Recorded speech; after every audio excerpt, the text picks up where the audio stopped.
Então, para esse primeiro momento agora da tarde, eu convido o Guilherme Pereira, diretor da área de inovação da FIAP, nosso patrocinador Gold, para realizar uma palestra Digital Framework Transformation. Olá, gente, boa tarde, tudo bem? Conseguiram tomar bastante café depois do almoço? Tudo bem? Eu vou falar sobre transformação digital e até um trabalho que a FIAP tem feito nos últimos 2 anos de observar, estudar os modelos que estão surgindo a partir da transformação digital cada vez mais acelerada, né? A FIAP, nos últimos 2 anos, conseguiu, através dos seus professores, da sua rede de parceiros, ter contato com vários modelos diferentes. A gente tentou criar um framework de trabalho para falar sobre transformação digital. Mas até antes de falar de transformação digital, a gente precisa discutir um pouco o contexto, né? Então, eu queria perguntar para vocês o que aconteceu com o mundo. O que é isso aqui? O que é isso? É o Papa? Por que mudança de valores? Mudança de postura? Alguém falou ostentação e simplicidade. Por quê? Valor? Mostrar valor e empatia. E por que é importante empatia? O que faz mudar? Vou usar um termo que a gente tem usado cada vez mais. Vocês conhecem o Canvas, né? Business Model Canvas. O centro do Canvas a gente chama de proposta de valor. Isso é uma proposta de valor, né? Tem uma proposta de valor do lado direito, uma proposta de valor do lado esquerdo. Por que ela mudou? Uma outra imagem que ajuda a explicar essa mudança é essa aqui. Isso aqui é só um exemplo de como é que uma das empresas, né, uma das organizações mais antigas do mundo, e ela tem muito valor por ser sobrevivente há tanto tempo e conseguir se transformar tantas vezes, observando o mundo, observando as pessoas, né? A gente se desconecta muito das pessoas e as empresas tendem a não se reconectar o tempo inteiro, né? Outra coisa que as empresas tendem a fazer é que se você não mexer, se você não transformar, se você não inovar, as empresas tendem a morrer, né? Como todo ser vivo que não se renova, como todo organismo que não se renova, as empresas tendem a morrer. E aí, para a gente, as transformações e a inovação, elas são os elementos que ajudam a regenerar o potencial da empresa. E por que isso acontece? Porque cada vez mais e mais rápido, nosso ambiente de negócios muda. As tecnologias estão cada vez mais presentes, mais rapidamente, os negócios estão se transformando cada vez mais rápido e, principalmente, o nosso usuário, o nosso consumidor tem se transformado também. Esses aqui são alguns dados que estão mostrando que as empresas, e principalmente as grandes empresas, elas estão tendo dificuldade de se manter competitivas, né? A gente chama, em vários mercados, de churn rate, né? A taxa de mortalidade das empresas. Antigamente, quando você falava do ranking das maiores empresas do mundo, você olhava ele com alguma frequência e você via o mesmo tipo de empresa sempre no ranking. Hoje, quem são das 10 maiores empresas do mundo, quantas são de tecnologia? Quantas? Quase todas, né? 80%. E as que não são de tecnologia usam muita tecnologia. Já ouviram falar da Singularity? Singularity University? Universidade que o Google, a NASA, pesquisadores de Stanford, Berkeley, das maiores universidades do mundo, se juntaram para estudar um fenômeno que é chamado de exponencialidade. E um dos caras que estuda isso bastante lá dentro é o Ismael. Ele fala, né, das organizações exponenciais. Que tipo de organização é essa? São organizações que, em geral, elas desmaterializam as suas amarras, né? O seu atrito para crescimento é muito baixo. Inclusive, quanto mais ela é exponencial, mais esse custo de crescer tende a zero, né? O custo marginal de crescimento tende a zero nesse tipo de organização. Quantas das empresas que estão aqui têm custos marginais de crescimento que tendem a ficar menor quanto mais ela cresce, né? Esse tipo de empresa é o que é possível de ser exponencial. O que é exponencial? É esse comportamento. O legal do exponencial, ou o difícil do exponencial, é que no começo, quando ele é comparado com o crescimento linear, né, então a gente tem o crescimento linear versus o crescimento exponencial. Nos primeiros passos, você que está no linear olha para o exponencial e fala, isso não vai me ultrapassar, isso não vai pegar o meu negócio. Isso não faz sentido para o meu mercado, é muito pequeno. Só que essas empresas e as tecnologias que permitem ser exponencial um mercado, elas rapidamente ultrapassam, e quando você percebe que ultrapassou, o teu tempo de resposta é tão mais lento que não tem jeito, né? Ela te disrupta. Isso é a chamada disrupção. Então, esse é um tipo de comportamento que a gente tem cada vez mais presente. A competição está cada vez maior. E o ponto não são as tecnologias. O ponto não são a conexão somente com o usuário. A gente está vendo que a solução está em desenvolver novos modelos de negócio, em pensar outras formas de se fazer negócio. Se vocês têm essa percepção de aceleração, esse gráfico aqui é interessante, né? Ele traz novidades tecnológicas por tempo, né? É um comportamento também exponencial, né? Então, cada vez mais o que a gente está vendo é que há uma aceleração no desenvolvimento tecnológico. Isso torna esse ambiente cada vez mais complicado.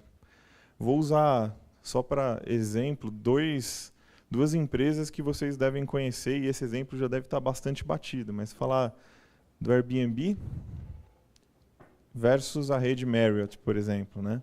Então, quando a gente olha essas duas empresas, vamos lá, né? Marriott tem 60 anos, 1 milhão de quartos, quase 18 bilhões de mercado, né, de valor de mercado.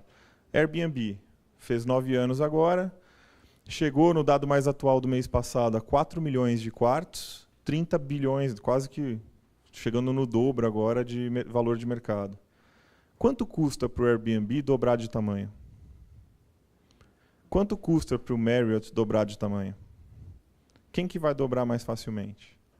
Qual que é o mercado potencial do Marriott e qual que é o mercado potencial do Airbnb? Qual que é o mercado potencial do Airbnb para vocês? Oi? O mundo? Quantas casas não são Airbnb hoje? Muitas, né? Então tem um mercado grande aí. Agora, mais legal, qual que é a proposta de valor do Airbnb? Oi? Experiência. Que experiência? Compartilhamento. O bom dessas empresas que tendem a ser exponenciais mais fáceis é que a proposta de valor, em geral, a gente pode enxergar ela com muito mais valor do que a parte funcional da proposta de valor. Qual que é o funcional?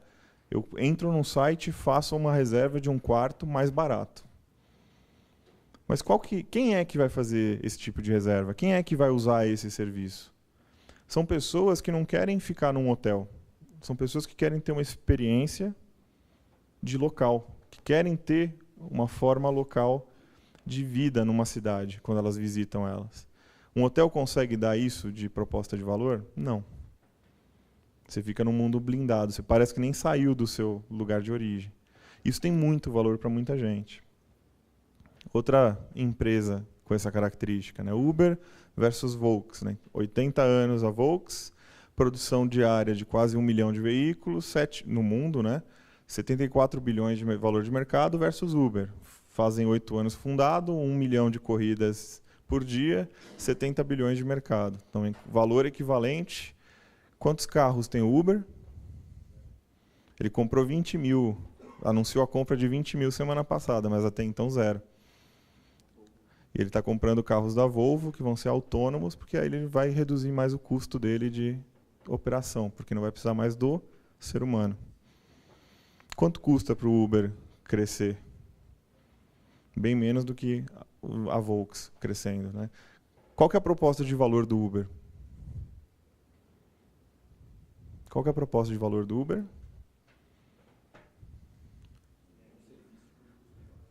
Então tem uma parte funcional que é serviço por custo baixo, ou alguém falou do lado do uberista, né, ganhar dinheiro com o seu carro. Mas não é só isso. Essa é a parte da função. Funciona para isso. Por que é valioso? Por que vale 70 bilhões? Se vocês entrarem na página do Uber, e olhar a proposta de valor, que vai ser quase que a primeira frase que está escrita lá, o que está escrito? Vocês já entraram para ver? São duas coisas. A função, chegue lá. 2, o seu tempo pertence a você e ele é o bem mais precioso que você tem. Você prefere ficar parado num carro no trânsito dirigindo ou você prefere ficar num conforto fazendo o que você quiser? Quanto custa isso? Né? Quanto vale isso? Então esse é o valor que o Uber traz. Isso está acontecendo com cada vez mais frequência. Né? E o legal, esse gráfico ele mostra valor de mercado versus idade das empresas. Empresas de até 25 anos, empresas novas, estão conseguindo capturar valor, assim como grandes empresas conseguem. Então a gente vê que as mais valiosas, inclusive hoje, elas são de tecnologia e têm um apelo de disrupção, né, e um apelo de desmaterialização do seu crescimento muito maior do que as outras. Elas estão competindo bem. E isso está acontecendo com uma frequência cada vez maior. Então a gente vê um comportamento exponencial também nas startups que estão nascendo e que estão sendo valoradas acima de $1 bilhão. Esse aqui é o número de startups por ano que foram avaliadas acima de $1 bilhão. Isso está cada vez maior, cada vez com mais frequência, cada vez acontecendo com mais facilidade. E todo esse elemento, né, a gente fala muito da diferença entre o modelo digital de negócios e modelo de negócios digitais. Né? Uma coisa é você digitalizar parte do seu atendimento, parte dos seus canais, parte do seu suporte, e outra coisa é você digitalizar o seu modelo de negócio. O que é digitalizar o seu modelo de negócio? É tornar a sua empresa com capacidade de crescimento e capacidade de desmaterialização como essas empresas estão fazendo. É uma questão super relevante, é uma questão de modelo de negócio. Conhecem esse cara aqui? Michael Porter? Acho que todo mundo aqui já deve ter ouvido no mínimo das ferramentas que esse cara criou. No mínimo uma, né? As forças de Porter. Esse cara, ele é um dos caras que desenvolveu toda a teoria de administração que a gente usa hoje. Quem fez MBA, né? Quem fez principalmente MBA com base em gestão de negócios, a Bíblia do MBA é aquele livro da esquerda de vocês, que é analisando a competitividade de indústrias e competidores. Se você ler esse livro, todas as técnicas de administração estratégica estão colocadas nele. Só que o que o próprio Porter fala, né, alguns bons anos depois? Olhem a data de lançamento do primeiro livro, 1985. Como é que era o mundo em 85? No mínimo, muito diferente. Né? Não tinha internet, não tinha uma série dessas tecnologias que a gente usa hoje, e as empresas usam as mesmas técnicas de gestão desde então. Em 2011, o Porter ele lança um artigo na Harvard Business Review falando o seguinte: eu sei que até hoje a maioria das empresas ainda falha na aplicação desses conceitos que estão nesse livro de 85. E o problema grande é que só usando essas técnicas de gestão não dá certo mais. As empresas que mais estão crescendo, elas estão fazendo as coisas de uma outra forma. Elas estão compartilhando o valor na cadeia, elas estão usando técnicas de gestão mais atuais e estão criando modelos de negócio que permitem essa disrupção. E aí surge uma nova forma de ver a estratégia. Né? O ponto principal de olhar a estratégia hoje é estar conectado com esse mundo em constante transformação. Então, esse é um framework que foi criado para a gente falar de design de estratégia futura, que ele fala muito do qual que é a proposta de valor presente hoje que vocês têm. Toda empresa tem uma proposta de valor. A gente viu lá na foto inicial do Papa, né? Até a Igreja Católica como instituição, ela tem uma proposta de valor. Muitas vezes as empresas não sabem qual é a minha proposta de valor. Né? A gente vai lá, vende a empresa, mas não sabe o que eu de fato tenho como o meu usuário enxerga de valor na minha proposta. Será que é o que eu vendo? Será que é o que eu faço? Muitas vezes não é, né? Às vezes é inconsciente. E essa proposta de valor hoje, ela está dentro de um cenário, que é esse cenário presente, que está mudando, que tem mudado com mais rapidez. Quando a gente olha possibilidades de cenários no futuro, então quando a gente olha alguns anos ou alguns meses à frente, a gente vê que esse cenário ele tem se transformado com cada vez mais rapidez. Nesse cenário futuro, será que a minha proposta de valor vai ser a mesma? Será que eu vou continuar entregando a mesma coisa, da mesma forma? A maioria das vezes a resposta é não, eu preciso alterar isso. A hora que eu sei quais podem ser meus cenários de futuro e qual que é a minha proposta de valor futura, eu posso criar uma ponte entre o que eu vivo hoje e o que eu quero ser, e essa ponte é chamada de diretriz, né, ou roadmap de transformação. Alguns chamam simplesmente isso de inovação, esforço inovativo. É uma forma de eu buscar para onde eu quero transformar a minha empresa. Um exemplo na prática. Tesla. Todo mundo já ouviu falar de Tesla, né? Esse aqui é o plano de negócios da Tesla. E aí, no final dele, eles colocam até esse resuminho, né? Em resumo, o que a Tesla quer fazer no futuro? Ela quer fazer 4 coisas. Está valendo até 2026. Primeira coisa, ela quer criar telhas solares com capacidade integrada com a bateria que ela desenvolveu para as casas. Vocês viram o que a Tesla já fez? Ela criou telhas que parecem com a telha de cerâmica que a gente tem hoje aqui, só que elas têm embutidas uma capacidade de absorção de luz solar. O mais legal, a telha custa mais barato do que a telha de cerâmica convencional. A capacidade produtiva da Tesla de produção de telhas está vendida até mais 2 anos. Segundo ponto, eles querem criar vários tipos de veículos elétricos, né? Então, não só carro de luxo, carro básico, caminhão, que estão lançando inclusive agora.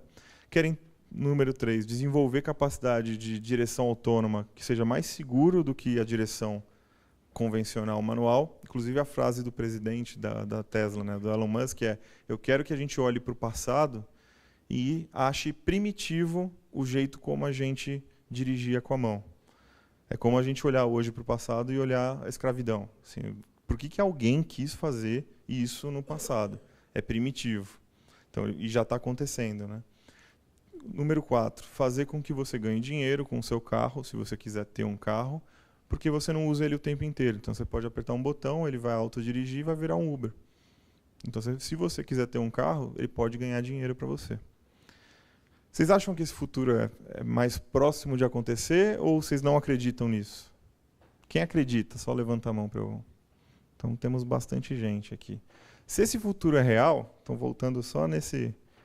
Vamos pegar esse cenário. Então, pensamos que esse cenário é possível. Agora, vamos falar de uma empresa específica. Eu sou uma seguradora de veículos. Minha proposta atual de valor, minha proposta no presente, é segurar um bem, segurar o veículo. No cenário presente, isso funciona, mas tem muita competitividade. Então, o que eu estou fazendo? Eu estou agregando novos serviços para gerar mais valor, mais percepção de valor, para o usuário querer comprar o meu serviço. E eu vou competir pra caramba no mercado.